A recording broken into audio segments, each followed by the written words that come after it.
Eruption. Hey, I'm here, Picard. You have slain an enemy! An ally has been double killed!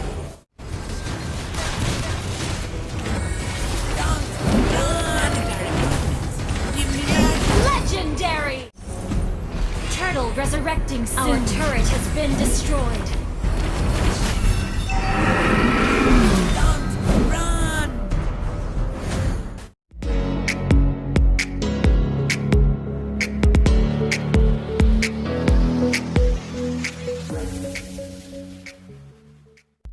Bakit nga ba napakalaki ng damage ni Cyclops? Sa Mobile Legends guide na to, pag-uusapan natin kung paano mo mapapalakas si Cyclops. Kasama na rin yung mga tama at maling desisyon na ginawa ko. Bago tayo magsimula, gusto ko muna imbitahan lahat ng mga streamers para sa isang collab. Nagla-live ako sa Facebook page ko na Master the Basics every other day around 6 to 8 PM. Gagawa tayo ng content during live stream, pwedeng rank game, challenges, 1v1 o kaya any idea galing sa inyo. Isasama na rin natin yung pag-promote ng YouTube channel nyo o kaya ng Facebook page nyo. Tapos yung stream natin pwede nyo rin i-post sa YouTube. Gagawin natin to para magtulungan tayong umangat. Tatawagin natin tong hashtag Let's Grow Together. Kaya sa mga interesado, i-message nyo lang ako sa mga social media accounts ko na nakalagay yung link sa description ng video na to. Okay? Let's go!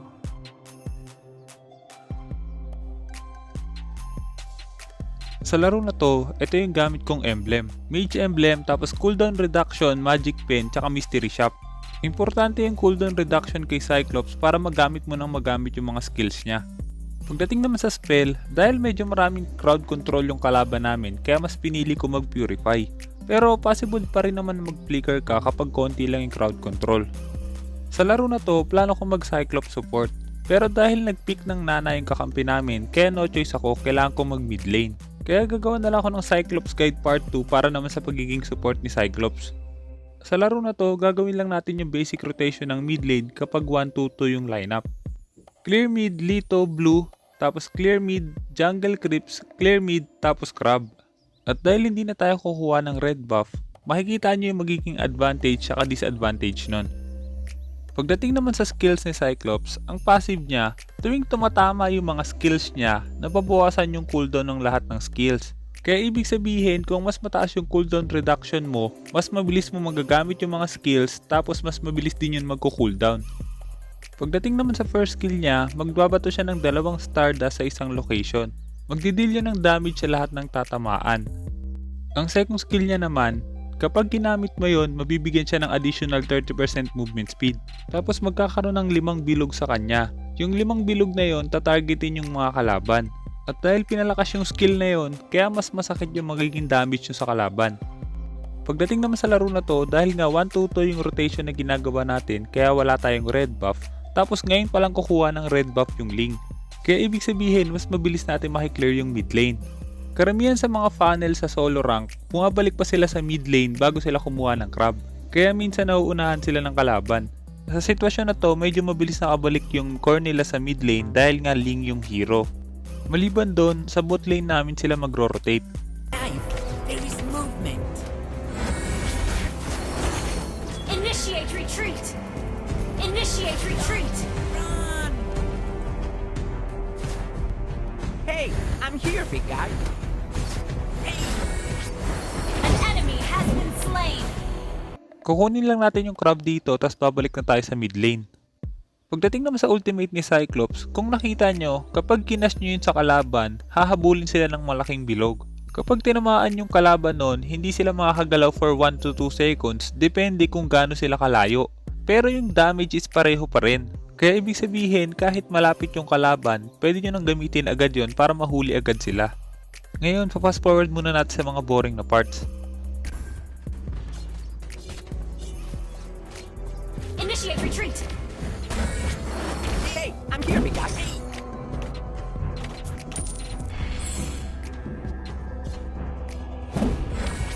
Turtle resurrecting soon! Give me that. Dito, masyadong umabante yung kalaban, umabot na sila agad sa second tower namin. At dahil nga kakagaling lang nila sa clash, ibig sabihin cooldown yung mga skills nila. Rapture.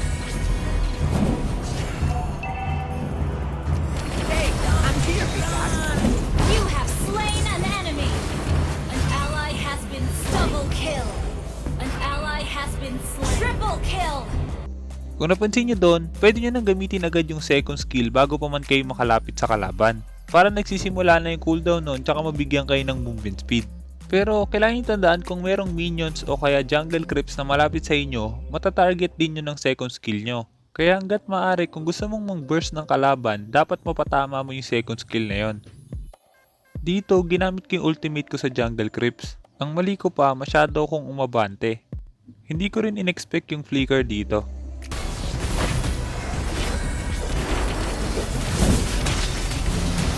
Ally has been slain. Shut down. Launch attack. Isa pang mali ko doon, medyo late ko ginamit yung purify ko. I-reserve ko sana yun sa ultimate ng Ling, kaya lang medyo matagal niyang ginamit yun, kaya sumalo pa ako ng mas maraming damage.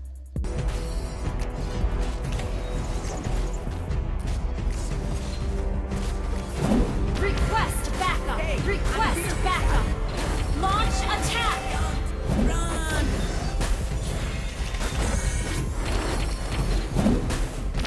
Universal gravitation determines planetary interaction. You have slain an enemy. Initiate retreat. You have been slain. Masyado ako naging aggressive doon, kaya nahuli na naman nila ako. At dahil isa ako sa core hero, hindi dapat ako basta-basta namamatay, lalo na dikit lang yung laban namin. Isa pang kailangan mo tandaan kapag gumagamit ka ng Cyclops, hanggat maaari dapat makapwesto ka ng maayos. Dahil nga mage pa rin siya, hindi pa rin siya dapat basta matarget ng kalaban.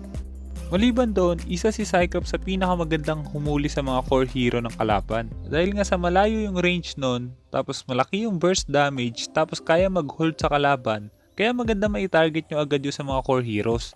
Hintayin nyo rin na gamitin muna nila yung mga pang-dodge nila na skill. Turtle resurrecting soon. Our turret has been destroyed. Run! An ally has been slain. Where is life? There is movement.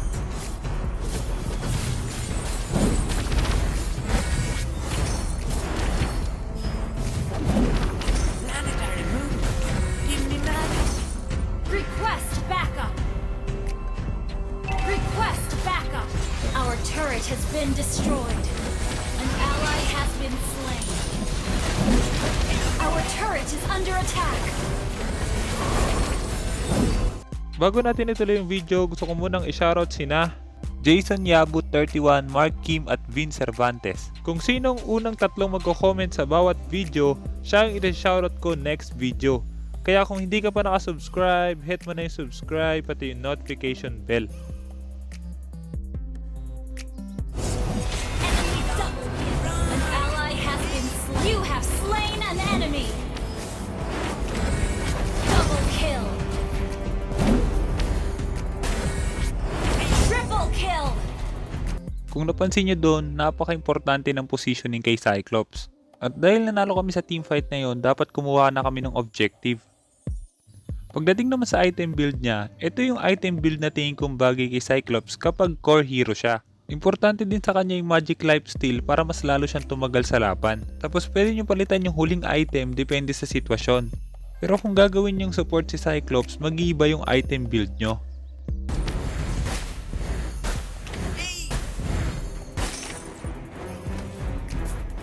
Universal gravitation determines planetary interaction.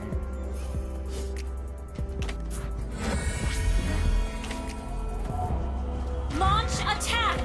Never seen someone handsome with one eye. Initiate retreat.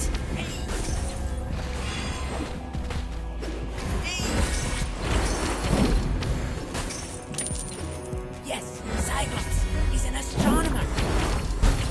Our turret is under attack. Request back. Initiate retreat.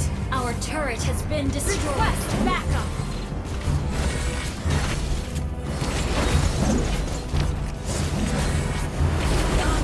Run! An enemy has been slain. Launch attack. Shut down. Mega kill. Launch attack. Hey, Your team destroyed a turret. Launch attack.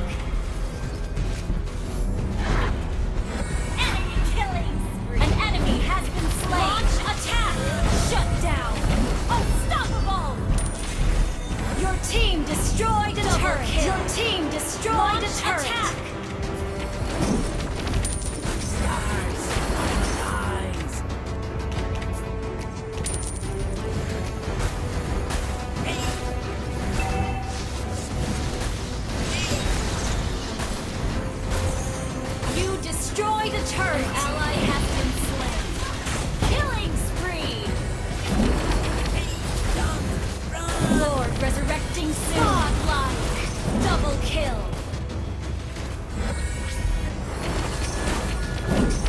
Hey, I'm here, big guy.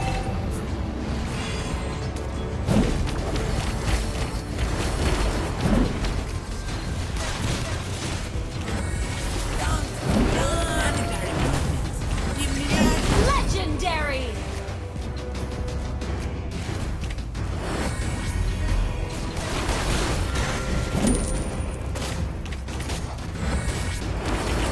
Request backup!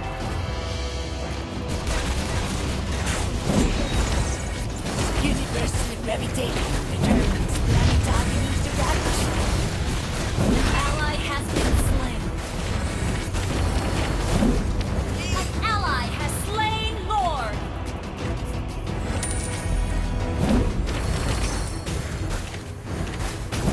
Your team destroyed a turret! Yes, Cyclops is an astronomer.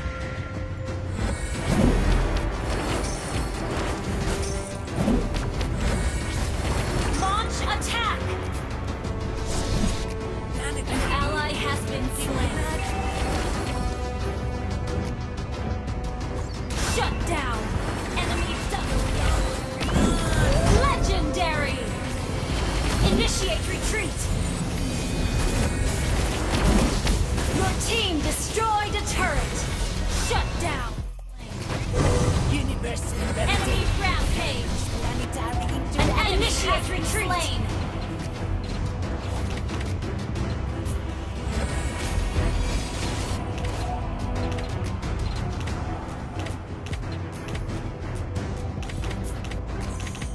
Hey, I'm here, big guy.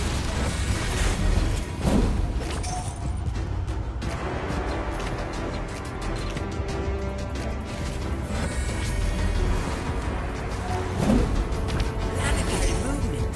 Give me magic.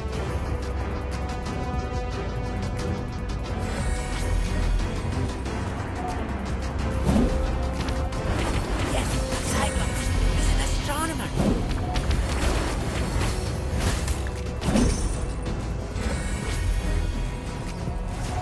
Launch attack! Request backup!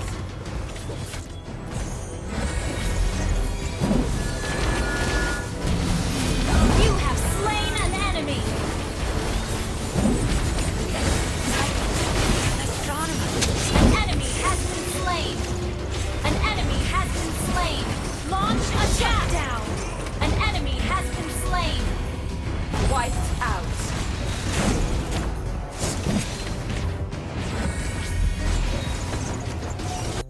Sana marami ka natutunan sa video na to. At kung meron kang guide na gusto mo ipagawa, i-comment mo lang sa baba at susubukan kong gumawa ng guide tungkol doon.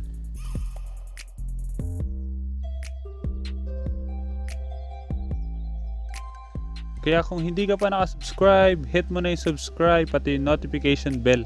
Basta lagi mo lang tatandaan, kung gusto mo mag-improve, just master the basics. I'm out.